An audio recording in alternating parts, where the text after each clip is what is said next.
Yes.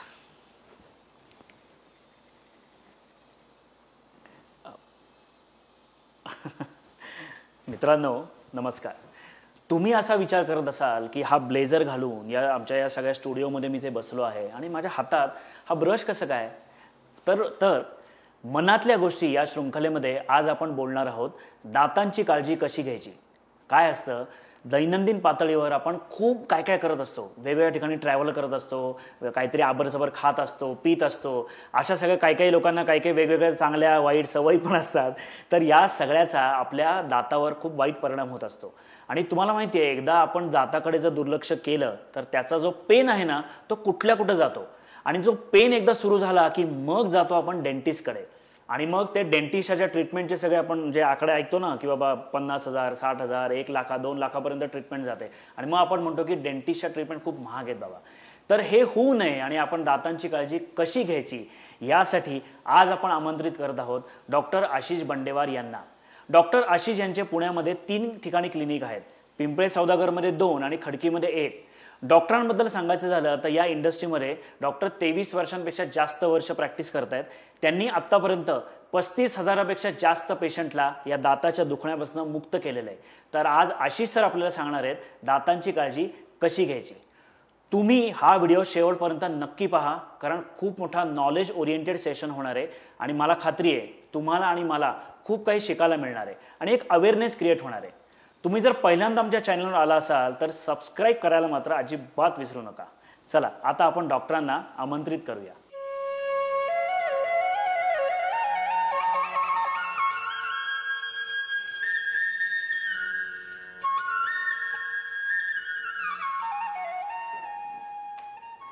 Ashish sir, तुमचं खूप खूप स्वागत आमच्या परिवर्तन क्रिएशन्स या चॅनलवर. आणि जसं तुम्हाला थोड्यापूर्वी आपण बोलत होतो, तर मनातल्या गोष्टी ही शृंखला सध्या आम्ही चालवतोय आमच्या चॅनलवर. आणि वेगवेगळे विषय आम्ही घेतोय आणि त्या विषयातले जे कोण मास्टर आहेत त्यांना इन्व्हाइट करून आम्ही त्यांच्याकडनं गोष्टी शिकतोय, जाणून घेतोय आणि आमच्या प्रेक्षकांना पण देतोय. तर जसं मी सुरुवातीला म्हटल्याप्रमाणे मला तुम्ही सांगा की दात घासायची काही विशिष्ट पद्धत असते का हो, किंवा डेली बेसिसवर आपण कशी काळजी घेऊ शकतो दाताची. दात घासणे हा शब्दच मुळात चुकीचा आहे. आपण दात क्लीन करणे किंवा दात ब्रश करणे आपण म्हणू शकतो.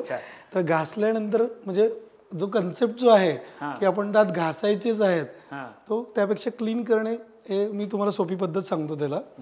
जर पहिला प्रश्न असतो की ब्रश आपला कसा सिलेक्ट करायचा. तो ब्रश जो असेल तर याचे ब्रिसल्स जे असतात ते एवढे मोठे असतात. ठीक आहे. आणि या ब्रिसल्सला आपण बघू शकतो की एवढा मोठा ब्रिसल घेण्याची गरज नाहीये. आपल्याला फक्त अर्धा ब्रिसल्स, त्याची जी लेंथ आहे ती आपल्याला कमी करायची आहे, जेणेकरून तो ब्रश आपल्या अक्कलदाढेपर्यंत पोहोचायला पाहिजे. ठीक आहे. तर आता वरचे जे दात आहेत आपले आणि खालचे जे दात आहेत ते एंडपर्यंत आपल्याला जर पोहोचवायचे असतील तर तिथे आपल्याला तो ब्रश पोहोचणं गरजेचं आहे. त्यासाठी त्याचा हेड जो आहे तो खूप छोटा असणं गरजेचं आहे. तर सॉफ्ट किंवा मीडियम ब्रश घ्यायचा आपल्याला. आणि कंपल्सरी आपल्याला जो ब्रश तिथपर्यंत पोहोचतोय का हे कंपल्सरी बघायचं आहे. टूथपेस्ट पण घेताना आपण जे टीव्ही मध्ये बघतोय की टूथपेस्ट आपण घेतो ते पूर्ण याच्यावरती पूर्ण ठेवलेली असते. एवढी टूथपेस्ट घेण्याची गरज नाही, कारण त्यातली अर्धी टूथपेस्ट तुमची बेसिन मध्ये निघून जाते. तर टूथपेस्ट घेताना अर्धी वाटाण्या एवढी टूथपेस्ट घ्यायची, त्या ब्रश वरती थोडंसं प्रेस करायचं, पाण्यामध्ये पकडायचं त्याला. आणि समोरच्या दातांना जेव्हा ब्रश करतोय आपण तेव्हा हॉरिझॉन्टल ब्रश असं नाही करायचं, आपल्याला व्हर्टिकल ब्रश करायचं. जो 45 डिग्री अँगल मध्ये असेल, जो गम्सच्या तिथली जी घाण आहे ती सगळी काढून टाकेल. खालच्या दातांना खालून वरती, वरच्या दातांना वरून खाली. जो खाण्याचा जो दात पार्ट आहे तिथे आपल्याला पूर्ण स्वच्छ करता यायला पाहिजे. मागच्या अक्कलदाढांपर्यंत ब्रश आतल्या साईडनी बाहेरच्या साईडनी पोहोचणं गरजेचं आहे. खालच्या दातांना भरपूर वेळा आपण आतून ब्रश करत नाही. जिथे काय होतं की आपल्या सलायवरी ग्लँड्स असतात, त्यातून सगळं कॅल्शियम जे असतं ते आतल्या खालच्या दातांवरती डिपॉझिट होतं आणि कालांतराने हे खालच्या दात आपले लूज होतात. तर या खालच्या दातांना पण ब्रश होणं खूप गरजेचं आहे, वरच्या दातांना आतल्या साईडनी. तर जे mechanical brushing is very important, जिथे आपण टूथपेस्ट आणि ब्रश या गोष्टींना आपण नेहमी हे करतो की जास्त प्रायोरिटी देतो. तर प्रत्येक जेवणानंतर आपण ते पाण्याने साफ करतोय का, आपण खाल्ल्यानंतर त्या दातांवरती जे डिपॉझिट होतंय ते त्याच वेळी निघतंय का, ते पण तेवढंच महत्वाचं आहे. कारण जेव्हा आपण खातोय खाल्ल्यानंतर तिथे एक ऍसिडिक एन्व्हायरमेंट तयार होतं. तुम्ही जेव्हा जेवताय तर त्या दातांवरती ते चिटकून बसतं. मेन फॅक्टर आपल्या जे दातांना खराब करतो तो म्हणजे बॅक्टेरिया. तर ते बॅक्टेरिया काय करतात की त्या खाण्यावरती अटॅक करतात आणि त्याचा एक बाय प्रोडक्ट तयार होतं ते म्हणजे ऍसिड. त्या ऍसिडमुळे त्या दातांमधलं कॅल्शियम निघून जातं आणि तो खड्डा थोडा थोडा मोठा होतो. त्यालाच आपण कीड म्हणतो. सो डेंटल केरीज म्हणतो आपण. तर कुठल्याही डेंटल प्रॉब्लेमला तुम्हाला सॉल्व्ह करण्यासाठी सगळ्यात महत्वाचं म्हणजे तिथे डिपॉझिट होऊ द्यायला नाही पाहिजे. दुसरी गोष्ट म्हणजे आपण फक्त हार्ड टिश्यूला बघतोय. तोंडामध्ये आपल्याला सॉफ्ट टिश्यू आणि हार्ड टिश्यू असे दोन आहेत. तर दातांवरती आपण जे करतोय ते हार्ड टिश्यूवरती काम करतोय. तेवढंच महत्वाचं आपलं सॉफ्ट टिश्यूवरती पण काम करणं आहे. जिथे आपली जीभ आली, आपल्या गम्स झाल्या, तर त्या गम्सला पण हेल्दी एन्व्हायरमेंट असणं गरजेचं आहे. जर दातांवरती किटन जमा झालं तर ते हिरड्या हळूहळू खाली जायला लागतात. हिरड्या खाली गेल्या की थोड्या दिवसानंतर कालांतराने तिथे बोन पण खाली जातं. तर प्रत्येक ठिकाणी जे डिपॉझिट जे झालेलं आहे ते निघणं महत्वाचं आहे. जिभेवरती आपल्या बिलियन्स ऑफ बॅक्टेरिया असतात. म्हणजे एक छोटंसं बाळ तयार व्हायला आपल्याला 9 महिने लागतात. तेच तुम्ही बॅक्टेरियाचा जो लाईफ स्पॅन बघताल तर ते साधारण 5 ते 10 मिनिटांमध्ये ते डबल होऊ शकतं. तर रात्रभरामध्ये तो किती त्यांचा प्रचंड तिथे साठा होईल आणि किती बॅक्टेरिया जमा होतील. तर ते दर 12 तासानंतर आपल्याला क्लीन करणं गरजेचं आहे. पण जिभेचा आता तुम्ही जो उल्लेख करताय ना, तर जीभ ब्रशनीच क्लीन करायची का नुसती बोटाने क्लीन करायची? नाही, ब्रशने क्लीन करण्यापेक्षा टंग क्लीनर असतात. टंग क्लीनरने आपण पूर्ण प्रॉपरली क्लीन करू शकतो. सो ब्रशिंग मध्ये आपले 3 गोष्टी मी प्रत्येक पेशंटला सांगतो. एक म्हणजे तुमचं ब्रश आणि टूथपेस्टचं सिलेक्शन. टूथपेस्टच्या सिलेक्शन मध्ये आपण करतोय ते फ्लोराईड वाले टूथपेस्ट आपण सांगतो पेशंट. फ्लोराईड मध्ये काय होतं की नॉर्मल दाताचं स्ट्रक्चर जे आहे ते आहे हायड्रॉक्झेपेटाइट. त्यामध्ये फ्लोराईड ऍड झालं तर ते फ्लोरॅप्टाइट स्ट्रक्चर तयार होतं आणि ते नॉर्मल स्ट्रक्चर पेक्षाही खूप स्ट्रॉंग असतं. तर लहानपणापासून तुम्ही फ्लोराईड असलेले टूथपेस्ट यूज करणं खूप गरजेचं आहे. तिसरी गोष्ट म्हणजे ब्रश झाला आपला. आपण टंग क्लिनिंग सांगितलं. गम्सला आपण जनरली मसाज करू शकतो बोटाने. तिसरी गोष्ट म्हणजे डेंटल फ्लॉस, जो शक्यतो इंडियामध्ये आपण खूप कमी वेळा करतो. तर डेंटल फ्लॉसिंग मध्ये काय असतं, हे जे थ्रेड्स असतात, आता हा तुमचा तो दात आहे, तुम्ही ब्रशनी तर पूर्ण सगळ्या साईडनी क्लीन केलंय बरोबर, तुम्ही आतल्या साईडनी क्लीन केलं, बाहेरच्या साईडनी क्लीन केलं, पण ही जे मधल्या फटी आहेत त्या मधल्या फटींमध्ये भरपूर वेळा अन्नकण अडकून बसतात. तर ते अन्नकण निघण्यासाठी आपण याला डेंटल फ्लॉस म्हणतो. बरोबर. अशा टाईपच्या रेडीमेड टूथपिक मिळतात जे आपण प्रॉपरली 2 दातांमध्ये घालून क्लीन करू शकतो. याचं जे शेवटचं एंड असेल ते प्लास्टिकचं, तर हे चपट आहे. सगळ्या लग्नामध्ये समारंभामध्ये आपण गेल्यानंतर पहिल्यांदा जेवण झालं की टूथपिक कुठे आहे, टूथपिक आणि बडीशोप कुठे आहे. तर दोन्ही गोष्टी आपल्याला अवॉइड करायच्यात. एक म्हणजे ती टूथपिक जी असते ती गोल असते, तात्पुरतं ते क्लीन होईल नक्कीच, पण थोड्या दिवसानंतर तुम्ही टूथपिक घालून घालून तिथे एक मोठा खड्डा तयार करतात. बरोबर. टूथपिकच्या ऐवजी या टाईपच्या प्लास्टिक, याचं काय नाव म्हणालात तुम्ही? याला फ्लॉस म्हणतो आपण. डेंटल फ्लॉस मेडिकल शॉप मध्ये असतो हा. तर या टाईपचा फ्लॉस मिळतो किंवा एक कंटिन्यू असा धागा असतो, धाग्याने पण आपण हाताने मॅन्युअली क्लीन करू शकतो. It is very easy to carry. तर हे आपण फ्लॉस 2 दातांमधून क्लीन करू शकतो आणि हा पार्ट चपटा असल्यामुळे बरोबर ते 2 दातांमध्ये तेवढाच पार्ट जातो. बरोबर आहे. वय जसं वाढेल त्याप्रमाणे हा गॅप पण वाढलेला असतो. तर त्या केसमध्ये या फ्लॉसच्या ऐवजी एक छोटासा बॉटल ब्रश कसा असतो तशा टाईपचा फ्लॉस पण मिळतो. तर तो पण फ्लॉस आपण वापरू शकतो. भरपूर लोकांच्या डेंटल ट्रीटमेंट खूप साऱ्या झालेल्या असतात. तर त्या ट्रीटमेंटमध्ये आपण वॉटर फ्लॉसर म्हणून एक प्रकार आहे, म्हणजे पाण्याची पिचकारी. डॉक्टरांकडे तुम्ही डेंटिस्टकडे गेलात की एक छोटीशी नळी असते ज्याच्यातून पाणी पण येतं आणि हवा पण येते. तर अशा टाईपची तुम्ही कॅरी करू शकता अशी वॉटर बॅग असते ज्याला प्रेशरनी पूर्ण पाणी निघतं. तर ते तुम्ही तोंडामध्ये ठेवून सगळ्या साईडनी वॉटर फ्लॉसर वापरू शकता. आम्ही आमचं सुद्धा वापरू शकतो का? सगळ्यांना घरी वापरण्यासाठी. म्हणजे प्रत्येक जण रोज रात्री झोपताना कंपल्सरी ते वॉटर फ्लॉसरनी क्लीन करू शकतो. एक क्लिनिंगचं टाइम पिरियड पण एक म्हणता येईल आपल्याला की एक अर्धा तासानंतर दातांवरती बायोफिल्म तयार होते. तुम्ही काही खाल्लं किंवा नाही खाल्लं तर एक छोटीशी बायोफिल्म तयार होते. त्या बायोफिल्म मध्ये हळूहळू करत पुढच्या 12 ते 14 तासामध्ये तिथे बॅक्टेरिया जमा होतात आणि ते बॅक्टेरियाची कॉलनी फॉर्म व्हायला लागते जी 20 ते 22 तासामध्ये तयार होते. तर ती सायकल जर आपण दर 12 तासानंतर तोडली तर जो बॅक्टेरियाचं तिथे जे पूर्ण कॉलनी तयार होते, ती कॉलनी आपण प्रत्येक वेळी डिस्टर्ब करतोय. त्याच्यामुळे दर 12 तासानंतर आपण क्लीन करायला सांगतोय. ओके. आणि दोन्हीपैकी सकाळ किंवा संध्याकाळ त्यापैकी आपण संध्याकाळी रात्री झोपताना before going to bed okay आपण ब्रशिंग कंपल्सरी सांगतो की जमा झालेलं पूर्ण क्लीन होऊन जातं. नुसत्या गुळण्या केल्याने ते क्लीन होतं का? नुसत्या गुळण्या केल्याने क्लीन होतं. प्रत्येक जेवणानंतर काही पण तुम्ही छोटं जरी मध्ये स्नॅक्स खातात तर त्याच्यावेळी आपण पाण्याने स्वच्छ करायला सांगतोच आहे. बरोबर. पण जे स्टिकी फूड आहे, समजा चॉकलेट खाल्ले तुम्ही, कुकीज खाल्ले आहेत, तर डाएटमध्ये पण खूप साऱ्या गोष्टी आहेत की ज्या आपल्याला शरीरासाठी पण चांगल्या नाहीत आणि दातासाठी पण चांगल्या नाहीत, ज्या ऍसिडिक एन्व्हायरमेंट तयार करतात. तर तुम्हाला ते त्याच वेळी मेकॅनिकल क्लीन करणं गरजेचं आहे. बरोबर आहे. तर तुम्ही गुळण्या करून ते निघाल्या नाहीत तर तुम्ही सॅलड खा. घरामध्ये जे लगेच काही पण असेल, मटकी जरी आपण खाल्ली साधी किंवा गाजर खाल्ला, टमाटर खाल्ला, तर त्याच्याने ती क्लिनिंगची प्रोसेस होऊन जाते लगेच. बरोबर आहे. If you are in office, तुम्ही ऑफिसमध्ये आहात तर तिथे मला ब्रश पण नाही करता येते, मला काही खाता पण येत नाही, एक्झॅक्टली, तर मग शुगर फ्री च्युइंगम आम्ही रिकमेंड करतो. जसे ज्याच्यामध्ये शुगर नसते, तर त्याच्याने काय होतं की दातांवरती चिटकून बसलेलं जे अन्नकण आहे ते त्याच वेळी क्लीन होतं. दुसरी गोष्ट म्हणजे सलायवेशन आपलं वाढतं त्याच्याने.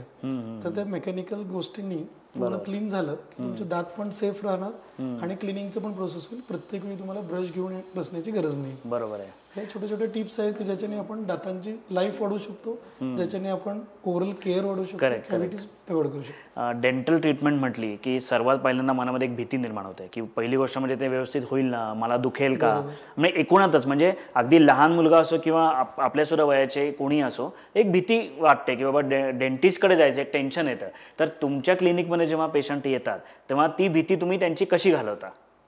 प्रत्येकाला डेंटल मशीनचा किंवा त्या डॉक्टरांकडे गेलं की इंजेक्शन देणार आणि दात काढणार, हे जो आपला पूर्वानुपार जो कन्सेप्ट आहे की दात काढणे, त्यामुळे ती भीती अजून आहे. आणि त्या मशीन्स किंवा जो जुना त्यांना आधी कधी अनुभव आलेला असतो तर तो आम्ही पूर्ण सॉल्व्ह करण्याचा प्रयत्न करतो, पेशंटला सगळ्यात आधी कम्फर्टेबल करून. म्हणजे जेव्हा पेशंट आमच्याकडे येतो क्लिनिकला त्यावेळी त्याला मॅगझिन्स दिलेले असतात वेगवेगळे.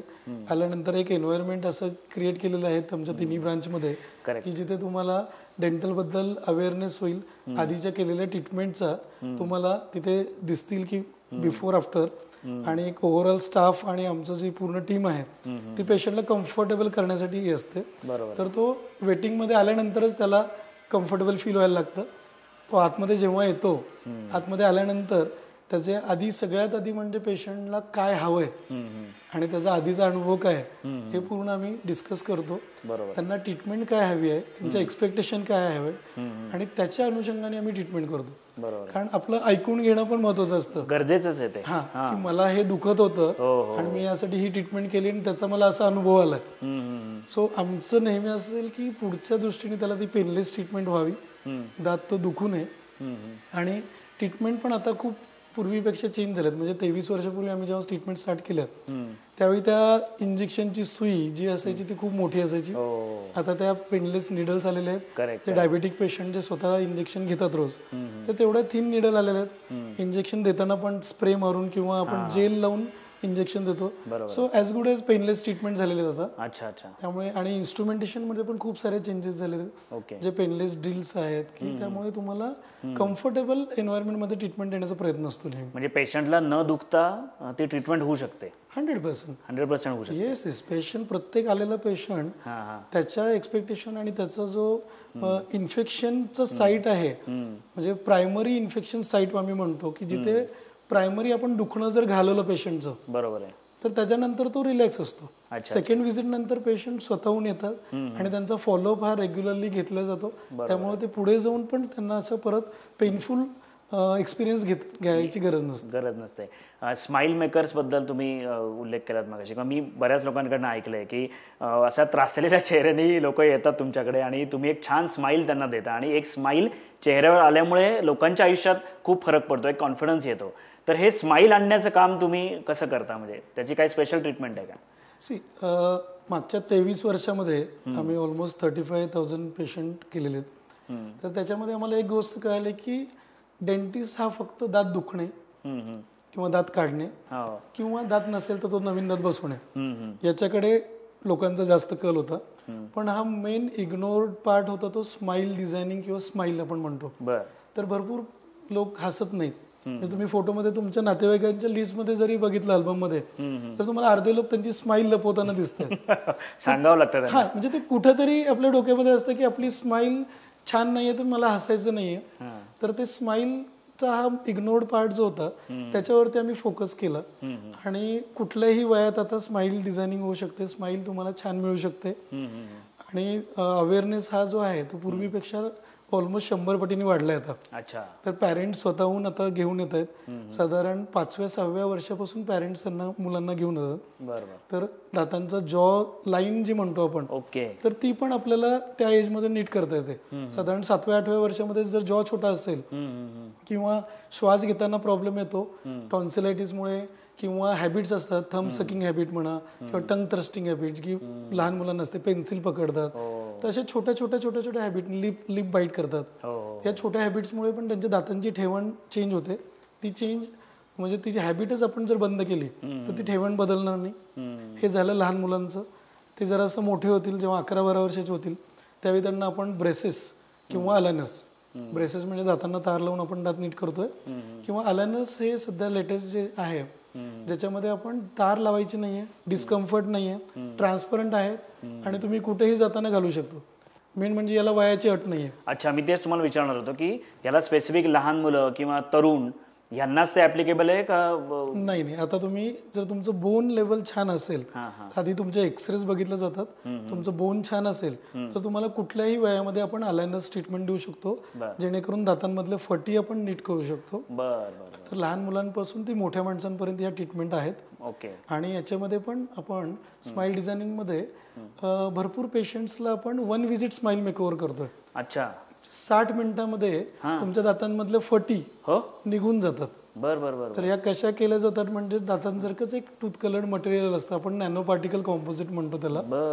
तर ते सेम टू सेम दातासारखंच असतं, ते दातामध्ये मर्ज होतं. तुमच्या दाताला इंजेक्शन देण्याची गरज नाही, तुम्हाला कट करण्याची गरज नाही, आणि त्या फटी तुमच्या 1 तासामध्ये तुमच्या नीट होतात. असं काही स्पेसिफिक मशीन तुमच्याकडे आहे का की मशीन म्हणजे त्याच मटेरियलनी आपण कॉम्पोजिट नावाचे जे मटेरियल आहे त्याच्याने आपण ते गॅप 1 तासामध्ये छान करू शकतो. आणि त्याच्याही पेक्षा तुम्हाला पुढे if your in front desk तर तिथे लॅमिनेट्स आहेत, विनियर्स आहेत, म्हणजे तुम्हाला नेल थिकनेस अगदी मिनिमम दात तुम्हाला कट करावा लागतो आणि कमीत कमी दात कट करून तुम्हाला दातावरती कॅप करता येतात. तो 1 व्हिजिटच्या पण ट्रीटमेंट आहेत, 1 आठवड्याच्या पण ट्रीटमेंट आहेत, आणि साधारण 5 ते 8 महिन्यामध्ये किंवा 12 महिन्यामध्ये होणारे ट्रीटमेंट पण आहेत. तर स्माइल मध्ये तुम्हाला पेशंटची रिक्वायरमेंट काय आहे, त्याचं एज काय आहे आणि त्याला ट्रीटमेंटची कुठली गरज आहे त्याप्रमाणे आपण ट्रीटमेंट डिसाईड करतो की काय करायचं. एखादा 50-55 एजचा माणूस तुमच्याकडे आला समजा आणि त्याला ते स्माइल सगळं डिझाईन करून हवंय आणि तुम्ही ते त्याला करून दिलं तर त्याची ड्युरेबिलिटी काय असते? म्हणजे एकदा स्माइल डिझाईन करून झालं, छान स्माइल आली, कॉन्फिडन्स आला, तर हे किती काळ टिकू शकतं? ते जे तुम्ही म्हणलं आता कॉम्पोजिट मटेरियल म्हणा, अलाइनमेंट म्हणा, किंवा दात थोडंसं कट करून एका लाईनीत आणणं म्हणा, हे त्याची ड्युरेबिलिटी काय असते? आपण ट्रीटमेंट वाईज आणि एज वाईज घेऊ. समजा साधारण तुम्ही 40s नंतर आता अवेअरनेस खूप वाढलाय, माझ्याकडे ऑलमोस्ट 50% पेशंट आहे आफ्टर 40+ आहेत जे स्माइल डिझायनिंग साठी येतात, की जे ब्लिचिंग करण्यासाठी येतात. दात आपले ओरिजिनल दात जे आहेत, नॅचरल दात जे आलेत पॅरेंट्स कडून, तर ते आपल्याला येलोचे व्हाईट करण्यासाठी ब्लिचिंग ट्रीटमेंट असते. आणि जे अलायनर्स किंवा तुम्ही कॉम्पोजिटचं म्हणतात की आता एज आपलं एक ठराविक एज लिमिट आपण क्रॉस केलंय, जिथे आपल्या हाडांची ठेवण बदलतोय, आपण परत दात जवळ घेतोय, तर त्याला रिलॅप्स होण्याचे चान्स असतात. तर ते परत होऊ नये म्हणून त्याला आतल्या साईडनी एक वायर लावलेली असते सगळ्या दातांना, जी दातांना बांधून ठेवते आणि मग तुमची ट्रीटमेंट तशीच राहते. हे झालं तुमचे नॅचरल दात जेव्हा तुम्ही जवळ घेतात. आता कॉम्पोजिट किंवा लॅमिनेट्स, विनियर्स यांची लाईफ ड्युरेबिलिटी खूप वर्ष असेल, अंटिल अनलेस तुम्ही काहीतरी जोरात काही खातायत किंवा त्याच्या प्रिकॉशन जे आहेत तर तुम्ही घेतल्यात, तुम्ही रोज हायजीन मेंटेन करतायत, दर 6 महिन्याला डॉक्टरांकडे जाऊन दाखवतायत, तर मग त्याला काहीच प्रॉब्लेम येत नाही. बरोबर आहे. सो रेग्युलर चेकअप, तुमचा मेंटेनन्स, तुमचा क्लिनलीनेस, या 3-4 गोष्टी डिसाईड करतात की तुमची ट्रीटमेंटची ड्युरेबिलिटी काय आहे आणि तुम्ही त्याचा फॉलोअप कसा घेताय. बरोबर आहे. आपलं वय जसं वाढत जातं तसं दातांमधली स्ट्रेंथ कमी होते का? आणि समजा जर ती कमी होत असेल तर ती स्ट्रेंथ वाढवण्यासाठी काही तुम्ही ट्रीटमेंट देता का? वय जसं जसं वाढतं, आता वयानुसार आपल्या वेगवेगळ्या हॅबिट्स आपण म्हणतो. आता हॅबिट्स म्हणजे फक्त पान, तंबाखू, सिगरेट, स्मोकिंग या गोष्टी आहेत का? नाही. तर या गोष्टी तर आपण अवॉइड करायलाच पाहिजे, कारण या आपल्या कंटिन्यू आपल्या दातांवरती तर ऍसिडिक एन्व्हायरमेंट करतायत, आपल्या स्किनवरती आतलं जी गाल आहे, गालाच्या आतमध्ये स्किनवरती तुम्हाला तिथे इफेक्ट करतायत, तर कॅन्सर, प्री कॅन्सर अशा सगळ्या गोष्टी होतात. या गोष्टी तर आपल्याला अवॉइड 100% करायच्याच. पण हॅबिटमध्ये आपल्या जोरजोरात आपण ब्रश करतोय, that is also bad habit. तुम्ही जोरात ब्रश घेताय, तुम्हाला मी सॉफ्ट ब्रश मी समजा सांगितलंय, पण तो सॉफ्ट ब्रश हा जर तुम्ही या दातावरती जोरात घासताय, तर इथे आपलं जे इनॅमल असतं, दाताचं जे बाहेरचं आवरण असतं त्याला आपण इनॅमल म्हणतो, तर ते हिरडीच्या लेवलला हे पूर्ण आवरण आपलं खूप थिन असतं. तुम्ही जोरात ब्रश केलं तर ते आवरण निघून जातं आणि मग इथे कॅव्हिटीज स्टार्ट होतात. अच्छा. सो अति ब्रश करणं ही सुद्धा एक चुकीचीच हॅबिट आहे किंवा घातक हॅबिट आहे. तर सॉफ्ट जंटल ब्रशिंग आपण करायचंय, तर त्याच्याने ते क्लीन होणारच आणि दातांना पण अपाय होणार नाही. दातांना भरपूर लोकांना रात्री झोपल्यानंतर क्लिंचिंगची हॅबिट असते, स्ट्रेस ज्या लोकांना असतो, तर दातांवरती दात पूर्ण घासले जातात आणि मग ते पूर्ण वेअर आउट होतात. वेअर आउट होतात. मग त्याच्यासाठी आपण नाईट गार्ड देतो, की रात्री झोपताना ते नाईट गार्ड ट्रान्सपरंट असतात, ते घालायचे आणि मग त्याच्यानंतर तुमच्या दातांची झीज होणारी कमी असते. तर त्यापैकी पण हॅबिट आहे. तुम्ही जे मगाशी सांगितलं की काडी युज करतोय आपण, की टूथपिक वापरतोय कंटिन्यू, तो हॅबिटचा एक पार्ट होऊन जातो. सो हॅबिटचा पार्ट चांगल्या गोष्टी म्हणजे चांगलं ब्रशिंग प्रॉपर करणे, अन्न कण अडकू न देणे. खाण्याच्या पण हॅबिट्स खूप चुकीचे असतात, की वेस्टर्न कल्चरमध्ये काय आहे की आपण आधी आपण हे खातोय, नॉर्मल मिल घेतोय आणि त्यानंतर आपण डेझर्ट घेतो. तर आपलं जे इंडियन कल्चर जे होतं, ज्याच्यामध्ये आपण जेवण करताना गाजर, काकडी, मुळा, कांदा, जे अशा गोष्टी पण पूर्वीचे लोक खायचे, तर ते खाण्याबरोबर ते त्याच वेळी ते क्लीन व्हायचं. ठीक आहे. तर आम्ही सगळ्या पेशंटला पण तेच सांगतो की तुमचा खाण्याचा क्रम थोडासा बदला. तुम्ही आधी स्वीट गोष्टी खा, त्यानंतर तुमचा तो मील घ्या आणि सगळ्यात शेवटी तुम्ही सॅलड घ्या. तर ते क्लिनिंगचं प्रोसेस त्याच वेळी झालं, तुमचं 70% काम तिथेच झालं. बरोबर आहे. तर क्लिनिंगच्या या छोट्या छोट्या हॅबिट्स, म्हणजे खाण्याच्या हॅबिट्स पण तुम्ही चेंज करू शकता.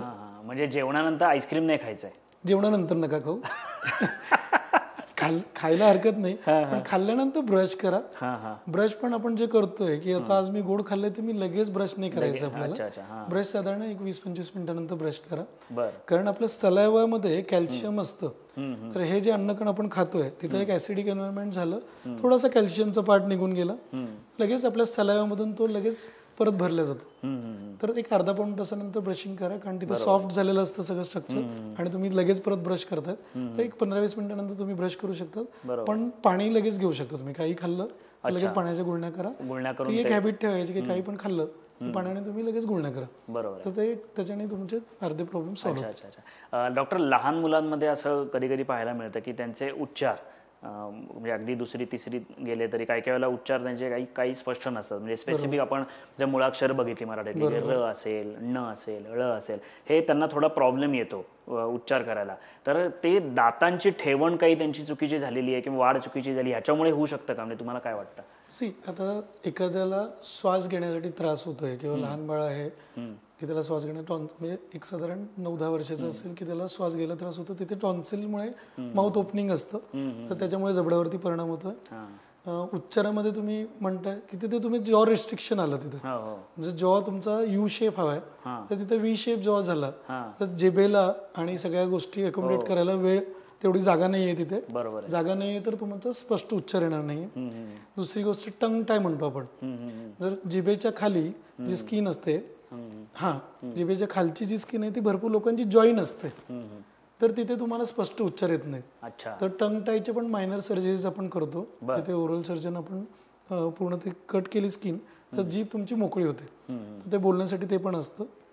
आणि समजा हेरिडेटरी आई वडिलांकडून, समजा आईचा जेव्हा छोटा आहे, वडिलांचे दातांची साईज मोठी आहे, त्या दोघांचं जेव्हा मिक्सचर होईल की आता जॉ साईज छोटी आहे तर तेवढ्या साईज मध्ये तुमचे मोठे दात बसणार नाही, तर तिथे तुम्हाला क्राउडिंग होईल दातांची. बरोबर आहे. किंवा तो जॉ जो आहे तो तुझा रिस्ट्रिक्शन असेल किंवा दातांची साईज छोटी, जॉ मोठे, तर तिथे पण रिस्ट्रिक्शन असतं.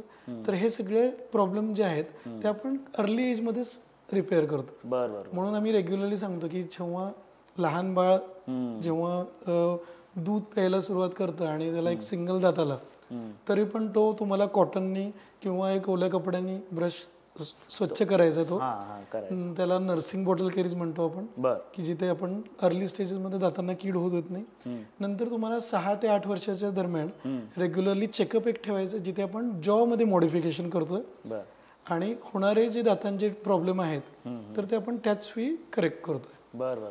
तर त्याला माय फंक्शनल अप्लायन्स म्हणतो. त्या अप्लायन्सने आपण सगळ्या जॉला करेक्ट करतो. तर तुमचे उच्चार, तुमचं लुक्स आणि दातांची ठेवण या तिन्ही गोष्टी आपण अर्ली स्टेजेस मध्ये नीट केल्या तर पुढे जाऊन दातांचे प्रॉब्लेम आपल्याला कमी करता येतात. अच्छा, सध्या नॉर्मल असा एक समज आहे किंवा असं एक ऑब्झर्वेशन आहे की डेंटिस्टकडे जायचं म्हटल्यानंतर ट्रीटमेंट्स खूप महाग असतात. Very expensive treatments. कारण आता तुम्ही एवढं सगळं जे सांगितलं तर ऑब्व्हियसली माझ्या मनात किंवा लोकांच्या मनात हा प्रश्न निर्माण होणार की अरे स्माईल डिझाईन करायचं म्हटल्यानंतर नक्की किती फीज असू शकतात याच्या वगैरे. समजा ती काही 15,000 20,000 की अशा घरात काही ट्रीटमेंट्स गेल्या तर तुमच्या क्लिनिकमध्ये स्पेशली, आता मला इतरांचं माहीत नाही पण तुमच्या क्लिनिकमध्ये फायनान्सचे काही ऑप्शन तुम्ही देता का पेशंटला किंवा काही EMI फॅसिलिटी म्हणा किंवा इन्स्टॉलमेंट फॅसिलिटी असं काही आहे तुमच्याकडे? बरोबर आहे. ट्रीटमेंट साधारण जर तुम्ही अवॉइडच केलं ट्रीटमेंट, सो ट्रीटमेंट महाग नाहीये, तुमचा इग्नोरन्स हा तुम्हाला महागात पडतोय. तो एक फाईन आहे तुम्हाला की तुम्ही टाइम वरती डॉक्टरांकडे जाऊन दाखवलं नाही आणि त्यांच्याकडून जे केअर तुम्हाला टिप्स सांगितल्यात तर तुम्ही ते घेतलं नाही. सर एक प्रत्येक डॉक्टरांची फी साधारण 500च्या दरम्यान असते कन्सल्टेशन. तो 500 रुपयाची तुमची इन्व्हेस्टमेंट तुम्ही आज केली तर पुढचा तुमचा 50,000चा खर्च वाचू शकतो. सगळ्यात पहिली गोष्ट. ट्रीटमेंट म्हणजे रूट कॅनल ट्रीटमेंट असेल, डेंटल इम्प्लांट्स असतील किंवा अलायनर्स जे असतील, तर या सगळ्या मोठ्या मोठ्या ट्रीटमेंट जर तुम्हाला जर वाटत असतील त्या की मोठ्या आहेत तर त्याला इन्स्टॉलमेंटमध्ये या ट्रीटमेंट होतात. इन्स्टॉलमेंटमध्ये आमचे फायनान्समध्ये पण ऑप्शन्स आहेत की मोठे साधारण लाख रुपयाचं ट्रीटमेंट असेल तर 0 इन्स्टॉलमेंटमध्ये आम्ही पेशंटला तो देतोय. किंवा अलायनर्स ट्रीटमेंट साधारण 50-60 हजार पासून ते 3-3.5 लाखापर्यंत जाऊ शकते.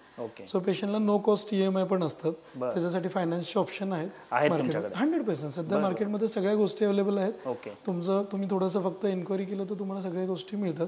आमच्या क्लिनिकमध्ये ऑलरेडी टायप आहेत. तर या दृष्टीने आम्ही ट्रीटमेंट करतोय. ट्रीटमेंटमध्ये पण खूप साऱ्या गोष्टी ज्या माहिती नाही आहेत की आपल्याला अलायनसची ट्रीटमेंट सध्या सगळ्यांना नवीन आहे पण ती माहिती नाहीये. तर ब्रेसेस आपण लावतोय. ब्रेसेसला तर तुम्हाला दर महिन्यालाच आपण बोलवतो की दर महिन्याला इन्स्टॉलमेंटमध्ये ट्रीटमेंट होतात. पण अलायनसला कसं असतं की ती घरी ट्रीटमेंट करायची की डॉक्टरांकडे तुम्ही तो सेट घेतायत आणि दर आठवड्याला तुम्हाला तो ट्रान्सपरंट ट्रे असतो तो तुम्हाला तो घालायचा, जेवताना फक्त काढायचं. तर तुम्हाला ते पेमेंट आधीच करावं लागतं कारण ती कंपनीकडून ते तयार होऊन येतं. त्यावेळी ते पेमेंट डॉक्टरांना पुढे करायचं असतं. तर त्यासाठी फायनान्स ऑप्शन नक्कीच आहे. ओके. इग्नोरन्स बद्दल तुम्ही म्हणलात तो मुद्दा अतिशय बरोबर आहे. म्हणजे मलाही तो खूप पटलेला आहे की आपण अगदी जेव्हा टेरिबल पेन होतो तेव्हाच आपण डेंटिस्टकडे जातो. तर मला तुम्ही सांगा की आयडियली वर्षभरातनं डेंटल चेकअप किती वेळा करायला पाहिजे आणि तुमच्याकडे जेव्हा पेशंट येतात जनरल चेकअपसाठी, म्हणजे मला दुखत नाही काही नाही, मी नॉर्मल तुमच्याकडे आलो, डॉक्टर बघा सगळं ओके आहे ना माझं, तर त्यावेळेला तुम्ही काय काय चेक करता? प्रत्येक पेशंटनी म्हणजे पेशंट नाही म्हणता येणार, प्रत्येकाने दर 6 महिन्यानंतर रेग्युलरली चेकअप करणं गरजेचं आहे. 6 महिन्यानंतर यासाठी की होणारे जे छोटे छोटे प्रॉब्लेम आहेत, समजा एखादी कॅव्हिटी जी डॉक्टरांना पण त्यावेळी बघितल्यानंतर दिसत नाही तर ते एक्सरेज काढून आपण बघतो. 2 दातांमध्ये जे अन्नकण अडकत आहेत, समजा हा तुमचा दात आहे, हा दुसरा दात आहे, या मध्यभागी जी कॅव्हिटी आहे, पेशंटची बेसिक कंप्लेंट असते की मला अन्नकण अडकत आहेत. तर त्याच वेळी ते आपण डायग्नोज करतोय. त्याच वेळी आपण आता इंट्राओरल कॅमेरे पण आहेत ज्याच्यामध्ये आपण तोंडामध्ये कॅमेरा टाकतोय आणि तुम्हाला स्क्रीनवरती तुमच्या तोंडात जे आहे ते दिसतंय. पूर्वी असं होतं की डॉक्टर सांगायचे तुम्हाला की तुमच्या तोंडामध्ये 10 कॅव्हिटीज आहेत. डॉक्टर सांगतायत, पेशंट ऐकतोय आणि ट्रीटमेंट मग त्यांनी केली नाही केली कारण त्याला त्रास नसतो तो. तर आता नवीन ॲडव्हान्स ट्रीटमेंटमध्ये आपण काय करतोय की इंट्राओरल कॅमेरामध्ये पूर्ण पेशंटला स्क्रीनवरती ते दाखवतोय, त्याचे पूर्ण फोटोग्राफ्स घ्यायला सांगतोय. तो बिफोर आफ्टर सगळ्या केसेसचं डॉक्युमेंटेशन पूर्ण केलं जातं आणि प्रत्येक पेशंटला ते दाखवलं जातं जेणेकरून पुढे दर 6 महिन्यानंतर जेव्हा फॉलोअप होतं तर त्याचा पुढे मेंटेनन्स कसा आहे. एखादं समजा रूट कॅनल झालंय तर ती कॅप जी बसवलेली आहे ती कॅप पण बरोबर पेशंट ठेवतोय का, त्याच्या आजूबाजूला अन्नकण अडकतायत का, तर याचं पण आपल्याला एक डॉक्युमेंटेशन असतं, फॉलोअप असतो. तर तो जर 6 महिन्यानंतर ठेवायला पाहिजे. बरोबर. या सगळ्या फॅसिलिटी तुमच्याकडे आहेत ऑलरेडी अवेलेबल आहेत. सगळ्या पेशंटला आम्ही फॉलोअपला कंपल्सरी ठेवतो. ओके. जेणेकरून त्यांचं पण पुढे जाऊन मोठे ट्रीटमेंट, खर्चिक ट्रीटमेंट तुम्ही म्हणता तसं खर्चिक ट्रीटमेंट नाही. बरोबर आहे. म्हणजे एक्सरे असू दे, स्कॅनिंग असू दे, हे सगळं तुमच्याकडे इन हाऊस आहे. आता सध्या एक्सरे तर खूप आधीपासूनच आहेत. इंट्राओरल कॅमेरा साधारण आम्ही 20-22 वर्षापासून इंट्राओरल कॅमेरा वापरतोय, जेणेकरून ट्रान्सपरन्सी राहते. जेव्हा आपण ट्रीटमेंट करतोय तर पेशंटला ऑलरेडी जे होतंय ते स्क्रीनवरती दिसतंय, तर त्याच्यामुळे ती ट्रान्सपरन्सी राहते की डॉक्टर ट्रीटमेंट बरोबर करतायत आणि डॉक्युमेंटेशन पण राहतं. आता सध्या जे पुढे 5 वर्षामध्ये जे चेंज होणार आहे ते म्हणजे पूर्ण डिजिटल एरिया आहे सगळं, जिथे आपण स्कॅनिंग टेक्नॉलॉजी म्हणतो. तर आमच्याकडे ऑलरेडी इंट्राओरल स्कॅनर आहेत, हाय एंड. स्कॅनर म्हणजे काय, तर पूर्वी तुम्ही जर समजा डेंटल ट्रीटमेंट केली असेल तर दातांवरती रूट कॅनल नंतर आपण कॅप बसवतो, बरोबर.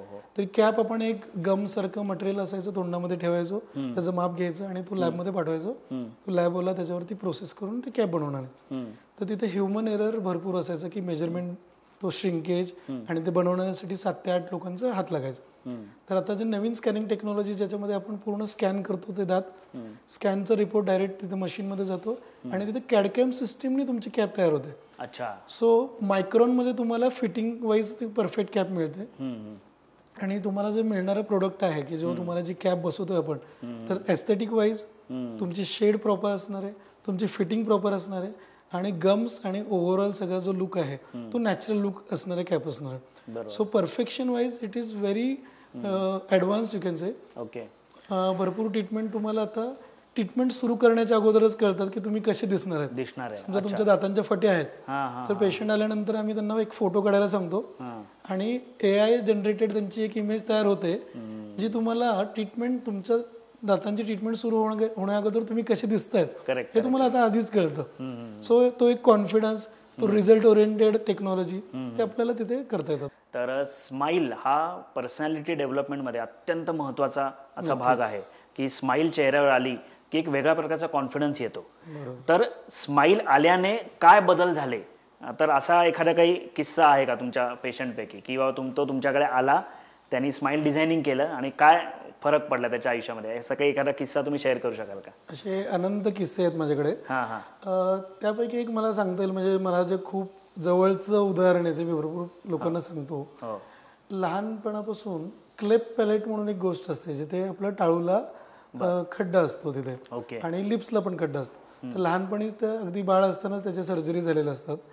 तर असं एक पेशंट माझ्याकडे आला जो ऑलमोस्ट त्याचं एज्युकेशन झालं होतं आणि नुकतंच जॉबला लागला होता, पण तो लहानपणापासून कधीच हसत नव्हता आणि स्माईलमुळे तो सगळ्या ठिकाणी मागे राहायचा. तर त्याच्यानंतर त्याने आम्हाला स्माईल मेकर्सचं नाव ऐकलं, तो आल्यानंतर आम्ही पूर्ण त्याचं डिस्कस केलं की त्याचे काय काय प्रॉब्लेम आहेत आणि त्याच्या पूर्ण दातांना कुठलाही काही प्रॉब्लेम न होता समोरची स्माईल त्याची छान केली आम्ही. कालांतराने हा मुलगा ऑफिसमध्ये पुढे पुढे सगळीकडे हिरारीने पूर्ण भाग घ्यायला सुरुवात केली, त्यांनी प्रेझेंटेशन द्यायला सुरुवात केली. थोडं थोडं करत तो थोड्या दिवसापूर्वी स्वित्झर्लंडला गेला, तिथे त्याची बदली झाली. तिथे मागचे 2 वर्ष तो तिथेच होता. तिथून मला त्यांनी फोटो पाठवले. 2015 ते 2023 smile journey just because of you. So असे खूप सारे पेशंट आहेत की जे स्वतःहून रिप्लाय करतात, स्वतःहून कॉन्टॅक्टमध्ये राहतात, त्यांचं आयुष्य बदललंय. पर्सनॅलिटी डेव्हलपमेंटचा तुम्ही पण भरपूर बघत असता की पर्सनॅलिटीमध्ये तुमचा दात किंवा स्माईल हा खूप महत्वाचा फॅक्टर आहे. कारण आपण कुणाला भेटतो सगळ्यात आधी स्माईल आपण देतो, तर ती स्माईल हा तुमच्या पर्सनॅलिटीचा भाग असल्यामुळे तुमची दातांमध्ये फटी आहेत किंवा दात वेडेवाकडे आहेत, बरोबर आहे, ही तुमची ओळख नसावी. करेक्ट. ताजमहल छान का दिसतो कारण तो सिमेट्रिकल आहे. तो तशी आपली स्माईल पण त्याचं एक प्रपोर्शन आहे, दातांचं प्रपोर्शन आहे, ते जर आपण मेंटेन केलं तर आपण आपल्या पर्सनॅलिटीमध्ये नक्कीच खूप सारा बदल करू शकतो आणि त्याच्यामुळे आपण कॉन्फिडंट फील करतो. बरोबर. सो 40 नंतर जे पेशंट येतात ते त्यासाठीच की त्यांना एजिंग नकोय किंवा जे नवीन मुलं येत आहेत यंग, पर्सनॅलिटी त्यांना डेव्हलप करायची असते छान. बरोबर आहे. आणि शेवटी एक्सटर्नल अपीअरन्स डज मॅटर 100%. की बोलण्याच्या आधी तुम्ही दिसताय कसे हे पण खूप मॅटर करतं. कुठे काय होतं ना, भरपूर वेळा आपण कपड्यांवरती खर्च करतोय, आपण दागिन्यांवरती खर्च करतोय, आपण वेगवेगळ्या कॉस्मेटिक वरती खर्च करतोय. तर स्माइल हा असं आहे की ते तुमच्याकडे राहणार आहे. Correct correct. त्याचा एकदाच खर्च होईल पण ते नक्कीच तुम्हाला डेफिनेटली तुमच्या पर्सनॅलिटीमध्ये लॉंग टर्म मध्ये 100% लॉंग टर्म मध्ये तुम्हाला ते पुढे घेऊन जाणार आहे. करेक्ट. तर स्माइल वरती तुम्ही नक्की काम करू शकता. नक्की. आणि खूप मोठं काम तुम्ही करताय. म्हणजे जेव्हा असे कुठले पेशंट स्वतःहून सांगतात तेव्हा म्हणजे व्यावसायिक यशा पलीकडे जाऊन एक आत्मिक समाधान पण आपल्याला मिळू शकतं की बाबा या माणसाच्या आयुष्यात जो फरक पडलाय त्याला कुठेतरी माझं योगदान आहे. खूप सारे मुलं लग्नाच्या आधी येतात, त्यांचे लग्न जमतात. छोटे छोटे खूप सारे अनुभव आहेत की ज्याच्यामुळे काम करण्याचं सॅटिस्फॅक्शन नक्कीच मिळतं. Correct correct correct. AI सगळीकडे ऑलरेडी पसरलेला आहे, सगळ्या इंडस्ट्रीमध्ये AIचा शिरकाव झालेला आहे. तर डेंटिस्ट्रीमध्ये AIचं येण्याने काय फ्युचर आहे पुढे? डेंटिस्ट्रीमध्ये परफेक्शन आलं, दुसरी गोष्ट म्हणजे प्रेडिक्टेबिलिटी आली आणि ॲक्युरेसी आली. या 3 गोष्टी आल्यात की जे कॅप जी बनवली आपण ती कॅप परफेक्ट फिटिंगचीच कॅप येणार आहे, तुम्हाला त्याच शेडची कॅप येणार आहे आणि आपल्याला ॲक्युरेसी वाईज आपल्याला परफेक्ट गोष्टी मिळणार आहेत. दुसरी गोष्ट म्हणजे AI जनरेटेड ज्या इमेजेस आम्ही तुम्हाला सांगितलं की स्माइल तुमची करेक्ट करण्या अगोदर डेंटिस्टने तुम्हाला ट्रीटमेंट करण्या अगोदर बिफोर आणि आफ्टर तुम्हाला आम्ही दाखवू शकतो. पेशंटचा एक फोटो घेतो आणि घेतल्यानंतर तुम्हाला आधीच दातांच्या फटी मिटल्यानंतर कसे दिसणार हे आपल्याला आधीच कळतं. अच्छा. पुढच्या येणाऱ्या 5 ते 6 वर्षामध्ये आता रोबोटिक हँड्स आलेले आहेत. Correct correct correct. की सध्या इम्प्लांट जेव्हा आम्ही करतोय, समजा कोणाला दात नाहीये, सिंगल दात नाहीये किंवा मल्टिपल दात नाहीयेत, तर जेव्हा इम्प्लांट आम्ही प्लेस करतोय तर तो 3 डायमेन्शनल बोन कसा आहे हे आपण CBCT स्कॅनने आपण बघतो आणि त्याच्यानंतर आपण तो इम्प्लांट किती प्लेस करायचं ते कळतो. तर पुढच्या 5 ते 10 वर्षामध्ये आता रोबोटिक हँड्स आलेत, तर तुम्हाला डॉक्टर ऑपरेटेड रोबोटिक्स हँड दिसतील की जिथे तुम्हाला प्रेडिक्टेबल रिझल्ट मिळतील आणि तो इम्प्लांट प्रॉपर ठिकाणी बसणार.